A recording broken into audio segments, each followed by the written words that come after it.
No. A grabar por acá la clase y voy a empezar a compartir la pantalla para entonces iniciar.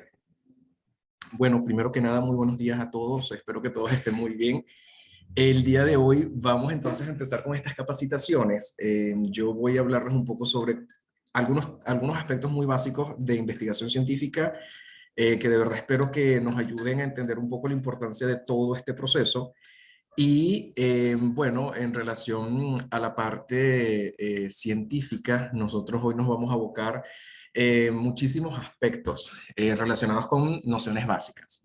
Yo soy el doctor Gianfranco Martínez, estoy junto con la doctora Libet Mar en la parte de relaciones públicas de Proyecto Tepuy y nos tenemos que enfocar en esto porque definitivamente además de curar, sanar y de acompañar al bien morir de todos nuestros pacientes, para poder brindarles mejores opciones terapéuticas, para yo poder entender por qué debo de mandar el acetaminofén cada tantas horas, no excederme de tantos gramos, para yo poder entender que las infecciones virales no se van a tratar nunca con antibióticos. Son muchísimas las recomendaciones y los artículos que yo debo de estudiar, publicar, si yo quiero dar a valer un punto que yo tengo, y de esa manera entonces enfatizar todo esto que les estoy comentando.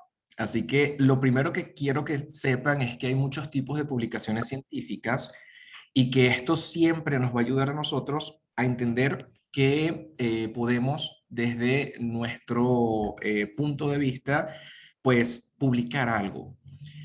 Los artículos que yo considero que son más sencillos y que de manera indirecta siempre los hacemos, pero nunca nos damos cuenta, son los artículos de revisión. Hay dos tipos de revisiones, las sistemáticas y las narrativas. Narrativas es porque yo agarro varios artículos y hago un resumen de muchos artículos. La sistemática es lo mismo, pero la diferencia es que yo hago una especie de embudo en el sentido de que no voy a hacerlo de cualquier artículo, sino que primero los leo y aquellos que no tengan tanto que ver con el tema que estoy conversando no los voy a incluir. Ejemplo, voy a hacer un artículo de revisión que es como una especie de resumen grande de microbiota intestinal y pacientes con diabetes. Entonces, en la revisión narrativa yo incluyo todo lo que encuentro, pero en la revisión sistemática, si yo consigo un artículo que es de microbiota intestinal y tiroides y obesidad y otras patologías metabólicas que no son diabetes, entonces no los voy a incluir. Y entonces definitivamente las sistemáticas van a tener un poquito mayor de valor que las narrativas.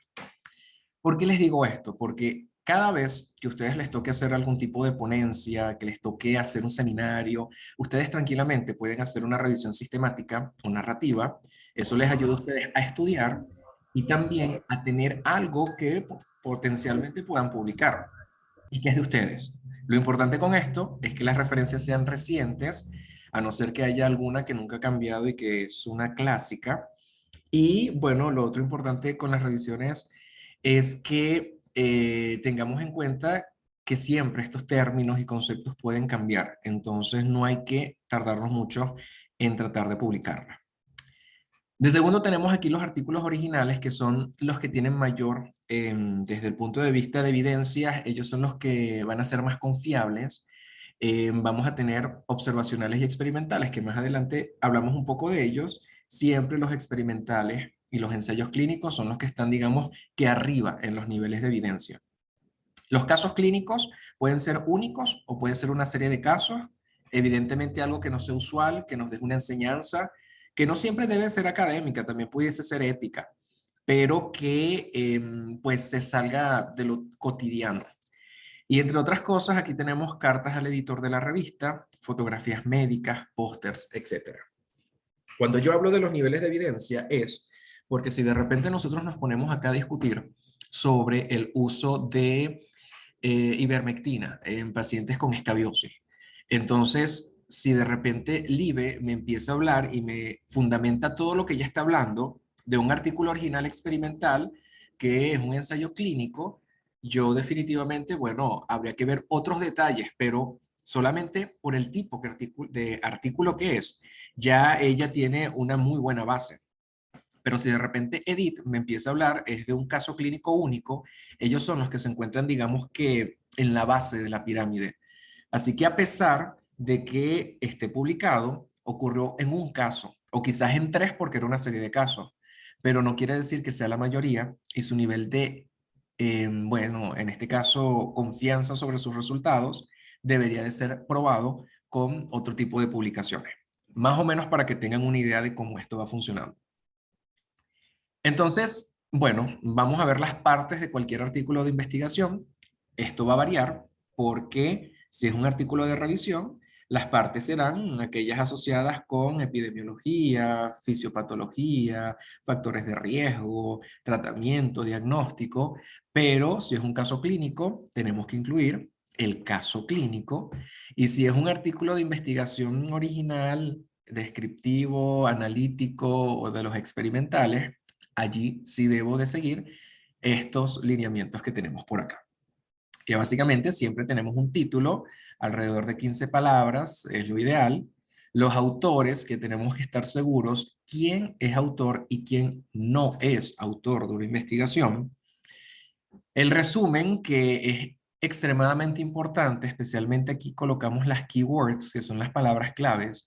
Y esto se los digo porque cuando ustedes busquen, valga la redundancia, en buscadores, artículos, las keywords van a ser extremadamente importantes porque son las que, entre otras cosas, además del título, ayudan a que un investigador encuentre tu investigación. La introducción, que siempre va a ir, bueno, desde las bases como definiciones, epidemiología, antecedentes, justifico el por qué hago esto. La metodología, que va a describir todo en relación al estudio, cómo lo hago, de qué forma lo hago, quiénes están allí, el tiempo, quiénes sí, quiénes no, cómo recolecto la información, cómo la voy a analizar, todo. Los resultados, que muchas veces podemos presentarlos en tablas y figuras. La discusión, que consiste en discutir o comparar mis resultados con otras investigaciones que hayan sido publicadas, mis conclusiones. Esto de que si es bueno o malo lo coloco porque a veces puedo encontrar todo lo contrario a lo que quería encontrar, pero igual debo de publicar porque si no estoy sesgando a la gente de información. Si hay conflictos de intereses, ejemplo, voy a hacer una comparación entre la eficacia de la vacuna para la COVID de Pfizer y de Moderna, pero resulta que el financiamiento para mi investigación me lo ha dado Pfizer. Entonces, es un conflicto de interés muy importante, especialmente si yo estoy concluyendo que la Pfizer es mejor, bueno, evidentemente por este financiamiento. O, de casualidad, mi papá es el director de todas esas oficinas de Pfizer. Entonces, pudiese ser un conflicto de interés. Agradecimientos a aquellos que me ayudaron, pero que no tienen las características o criterios para ser un autor. Y las referencias, que definitivamente dependen mucho de la revista en donde yo voy a publicar. Así que, como primer consejo, siempre que yo quiera publicar algo, debo de tener algunas revistas prototipos. Incluso esto me va a ayudar porque cada una tiene reglas pertinentes. Entonces, el título puede ser más corto, puede ser más largo. A lo mejor me exigen que las referencias estén ordenadas de una forma distinta o que no sean en formato APA, sino Vancouver. Y bueno, siempre esto es importante para ahorrarnos también trabajo. Bueno, lo primero con lo que quiero continuar es recordar que un autor, según el Comité Internacional de Revistas Médicas y Editoras de Estados Unidos, nos dice que es aquella persona que contribuye de manera sustancial en el diseño del trabajo, en la recolección de los datos, analizarlos, interpretarlos, y además me ayuda también a hacer un boceto y revisar el formato final del contenido que he redactado, o hacer una aprobación final de lo que se va a mandar para publicar. Y que todas estas cosas que les estoy comentando, siempre él va a velar porque tengan sentido y se respondan las preguntas que yo me hice y, todo lo que yo estoy haciendo esté, digamos que ligado y directamente dirigido hacia lo que yo quiero investigar y si lo resuelvo o no. Si una persona no cumple con estos criterios, no puede ser considerado como autor y, justo como acá lo dice, debería ser colocado en el... Y esto se los menciono básicamente porque, bueno, acá en Venezuela quizás se ve un poco más, aunque si les soy sincero, cada vez espero que se vea menos. Y es que a pesar de que mi tutora sea la jefe del servicio de infectología y yo voy a conversar sobre VIH y SIDA, si ella no está involucrada en estos 4 aspectos que estoy comentando por acá, es decir, ayudarnos en todos estos, y fíjense que no es cumplir con uno, con dos, es cumplir por lo menos con los 4, entonces, bueno, se lo voy a agradecer.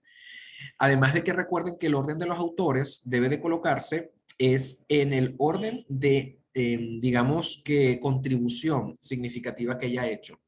Hay muchas escalas que pudiésemos usar para determinar quién debería de ser el primero, el segundo, el tercer, el cuarto, porque siempre el autor principal nos hace entender que fue el que contribuyó de manera significativa, el que más contribuyó de manera significativa con ese trabajo.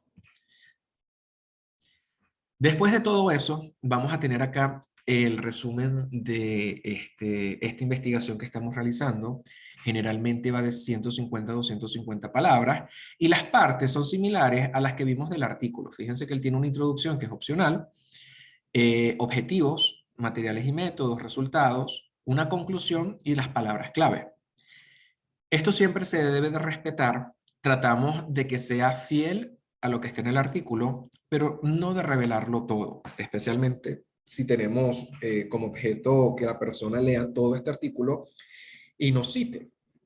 En relación a las keywords, que generalmente pueden ser hasta 10, pero por lo general yo recomendaría que sean alrededor de 5, ellas son extremadamente importantes para que si yo busco en estos buscadores, aparezca mi artículo. Y a veces nosotros subestimamos esto, pero definitivamente, créanme que estos errores que ocurren cuando hacemos la parte de la revisión sistemática también suceden porque los investigadores no sabemos cómo o cuáles son las keywords. Si yo estoy hablando de diabetes mellitus tipo 2 y microbiota intestinal, en las keywords debo de colocar diabetes mellitus tipo 2.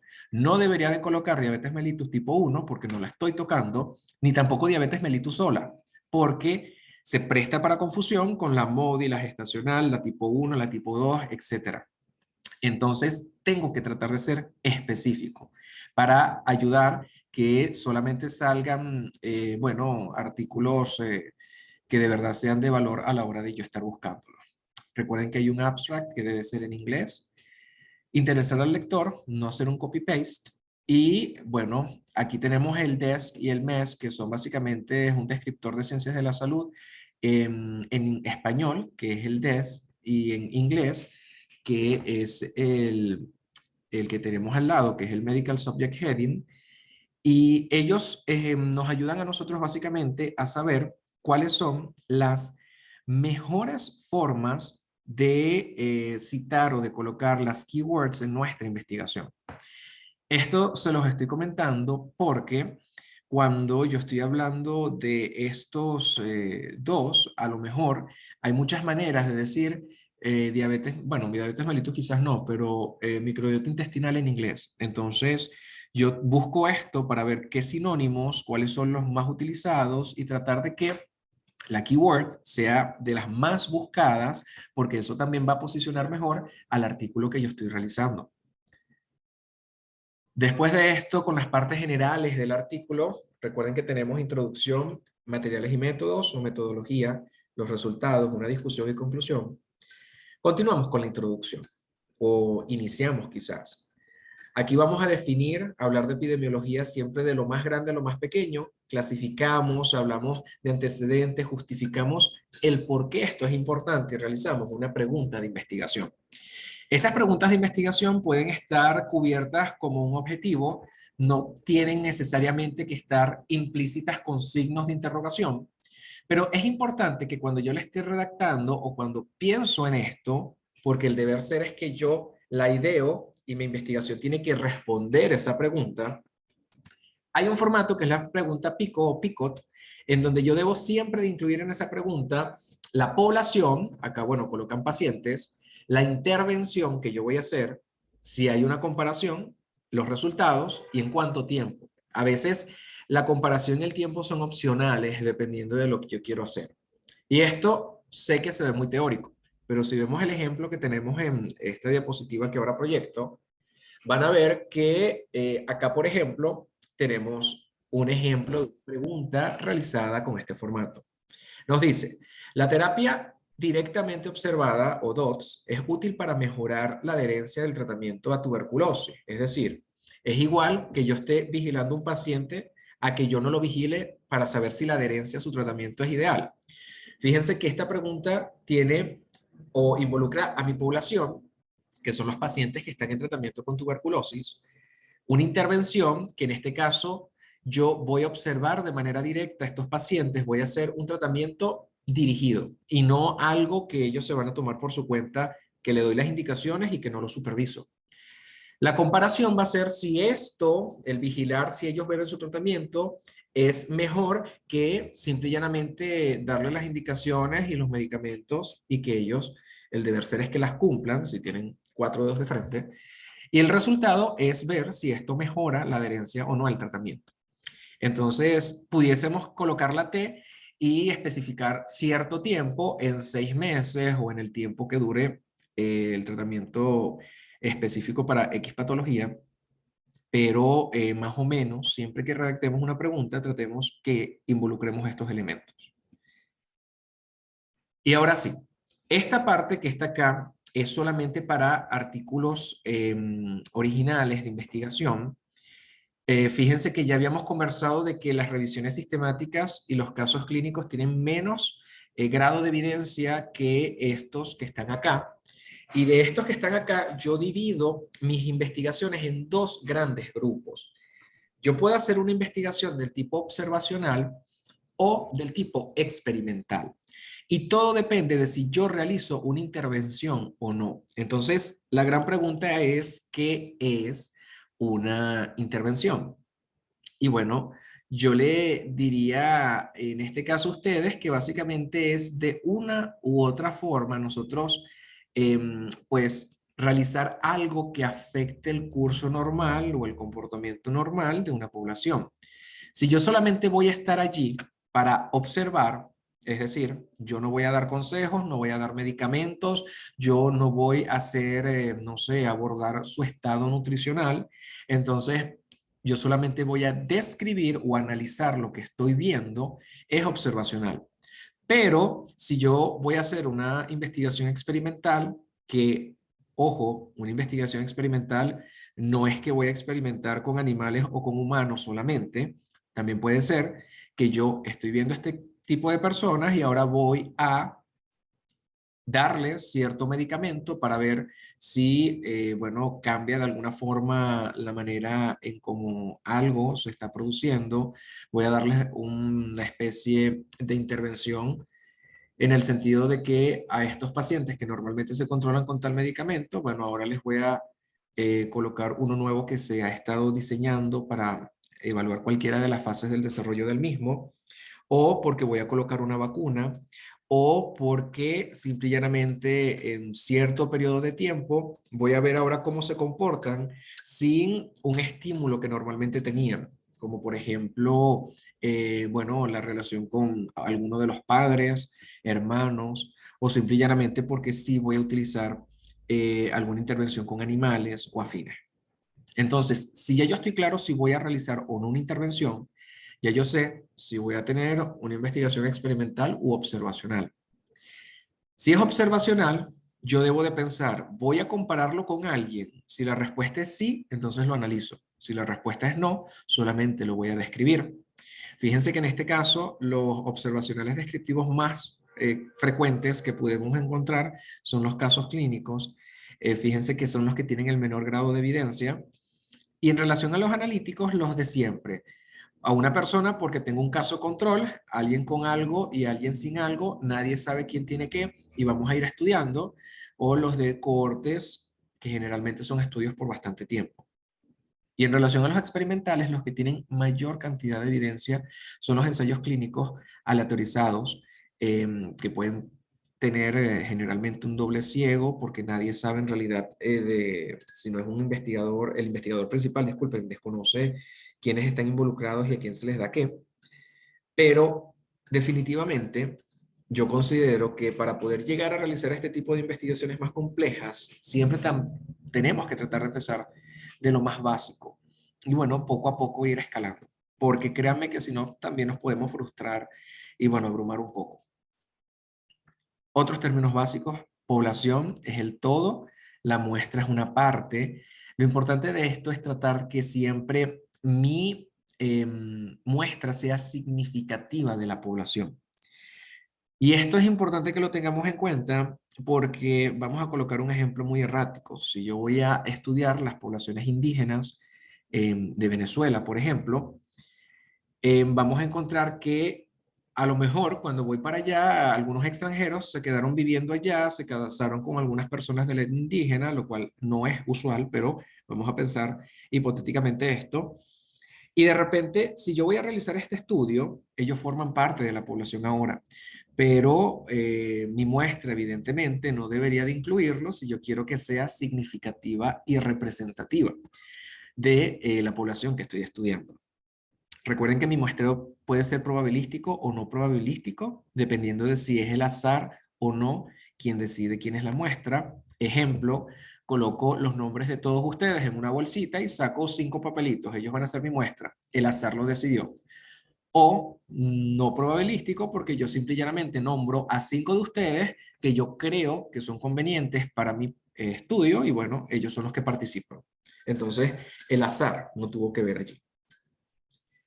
Y bueno, ahora para ver un poco de esto sobre cómo buscar información, lo más importante es hacerlo de sitios que valgan la pena. Y esto sonará muy tonto, pero es extremadamente importante, porque no se justifica que yo consiga artículos o muy viejos de un tema que tiene mucha información, o simple y llanamente artículos que no tienen quizás la calidad científica que necesitamos. Estos que están acá, chicos, son varios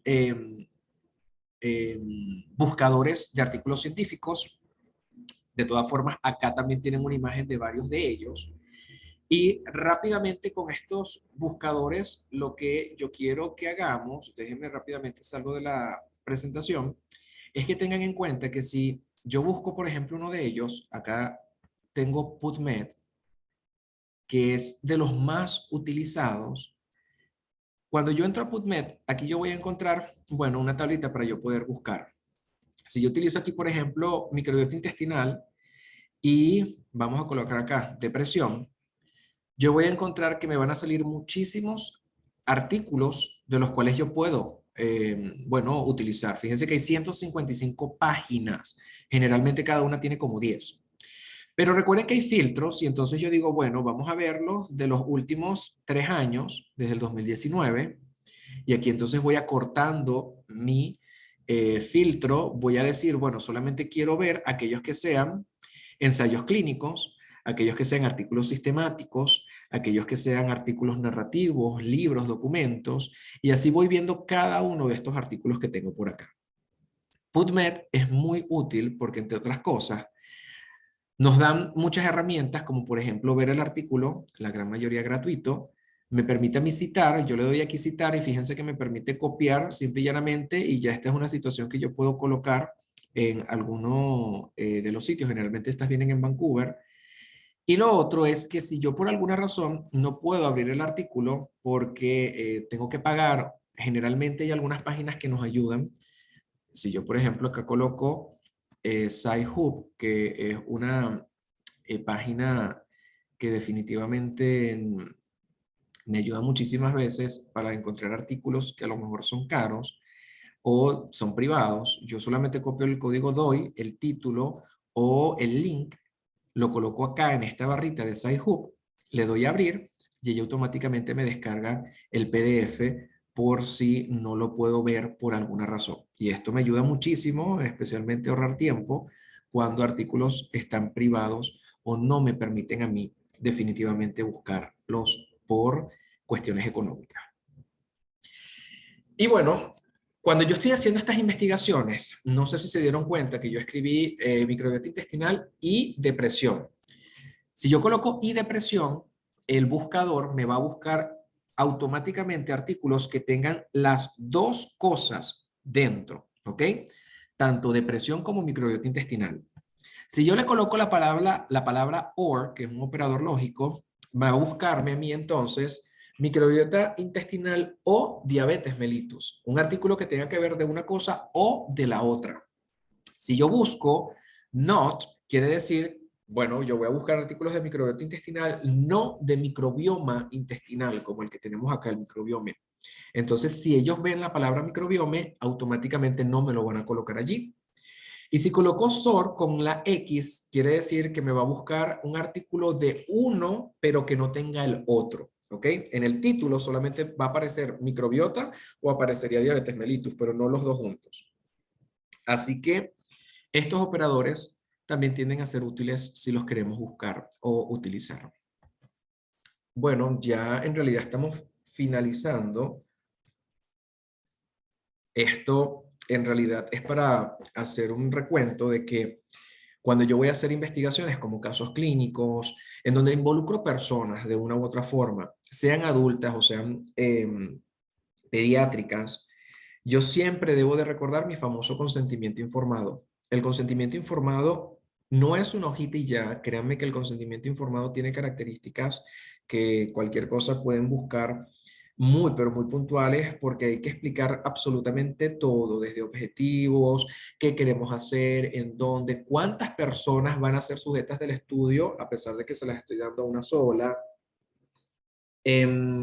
Bueno, muchísimas cosas, hasta números de contacto por si ellos llegan a tener dudas, qué hacer si ellos se quieren retirar. Entonces, un consentimiento informado es algo que hay que ponerle atención, que no se debe de hacer por hacerse, porque créanme que no hay nada más, bueno, digamos, desagradable que de repente ya tengan todo listo y cuando manden la investigación se las reboten porque el consentimiento informado no contiene todo lo que tuvo que haber contenido. Y créanme que, bueno, es tiempo, es esfuerzo, es dinero en muchas ocasiones que se va a perder allí. El consentimiento informado siempre tiene que hacerse y estar listo previo al iniciar el estudio, principalmente previo a recolectar la información. Debe ser libre, yo no puedo obligar a nadie, debe ser informado porque no es que yo explico dos cositas, yo tengo que ser explícito, éticamente tengo que ser explícito, porque si no estoy sesgando a la persona y específico porque cada consentimiento varía dependiendo del estudio que yo haga. Recordemos los principios bioéticos básicos: autonomía del paciente, él puede decidir qué hacer y qué no; beneficencia, porque siempre tengo que buscar beneficiar a los demás; no maleficencia, porque tengo que tratar siempre de no hacer daño; y justicia, porque definitivamente hay que ser equitativos en todo esto. Bueno, recordemos siempre que, bueno, primo uno nocere, primero no hacer daño, y en base a esto, mencionarles que para poder tener esta primicia de primo uno nocere, todos estos artículos de investigación van por muchísimas fases cuando yo quiero realizar y promover algún tipo de medicamento. Hay muchos antibióticos que se están tratando de desarrollar. Hace poco por insuficiencia cardíaca, bueno, ya tenemos el sacubitril con valsartán, que es el Entresto. Entonces, hay muchísimas opciones que están saliendo, pero que definitivamente pasaron varios años para poder obtenerlas y tenerlas por acá. De hecho, el ticagrelol ya está acá en Venezuela, que es otro antiagregante símil al clopidogrel que tenía tiempo que no venía para acá. Pero lo que les quiero comentar es que definitivamente todo empieza con investigación teórica. Puede ser un artículo de revisión, algo que pruebe que de verdad lo que yo estoy diciendo no es descabellado, tiene bases fisiológicas para entenderlo. Luego yo voy a buscar y evaluar ese efecto en desarrollos y fases preclínicas, generalmente con animales. Todo esto tiene que pasar por un comité de ética. El CENAVI es el que tenemos aquí a nivel nacional, pero cada institución tiene un comité de ética que tiene que aprobar y asegurarse de que no estemos violentando ni los derechos animales ni humanos en caso de que pasemos a fase 1, 2 y 3, que ya empiezo a involucrar a seres humanos, y eso es para evaluar la seguridad de lo que estoy investigando, la efectividad, y luego para confirmar en una población mayor en fase 3 lo que estoy haciendo. Siempre cuando yo voy a pasar algo a fase 4, que es para comercializar y evaluar este medicamento después de que ha sido vendido y distribuido, tiene que pasar por una autorización importante. En este caso, la FDA es quien tiende a realizar este tipo de procedimientos para medicamentos que se van a comercializar. Pero fíjense que esto, evidentemente, con mucha inversión económica, tiene un aproximado de 15 años. Esto va a variar mucho. en situaciones de emergencia, cuando hay más recursos humanos y económicos, estos años evidentemente se pueden acortar, pero es por el riesgo biológico que representa el no tener una alternativa, ejemplo, con las vacunaciones, con la COVID cuando salió todo esto, y no es algo tampoco descabellado. Pero siempre que tengamos el tiempo, hay que continuar con estos parámetros que por muchos tiempos han garantizado pues seguridad en muchos de los medicamentos que actualmente utilizamos. Y bueno, la conclusión de todo esto, chicos, es que bueno, hay que publicar, que definitivamente tienen que publicar, no importa si es en pregrado o es en posgrado, no importa si es después o antes de graduarse, hay que hacer publicaciones por más tontas que nosotros las pensemos. Créanme que diariamente ustedes hacen resúmenes para estudiar que pudiesen tranquilamente ser un artículo de revisión que publiquemos en una revista local como Salus, que está activa de hecho, en una revista a nivel nacional como Acta Científica o, bueno, internacionales, bien sean estudiantiles o no, bien sean de sociedades científicas o no. Así que, bueno, muchísimas gracias a todos. No sé si hay alguna duda, ya queda un minutico para que nos saque Skype, pero igual, si hay alguna duda, la estamos respondiendo. Así que, bueno, muchísimas gracias a todos y, bueno, cualquier cosita nos vemos en unos minutos ahora que nos saque la llamada de Skype. Muchas gracias, doctor Gianfranco. A ustedes.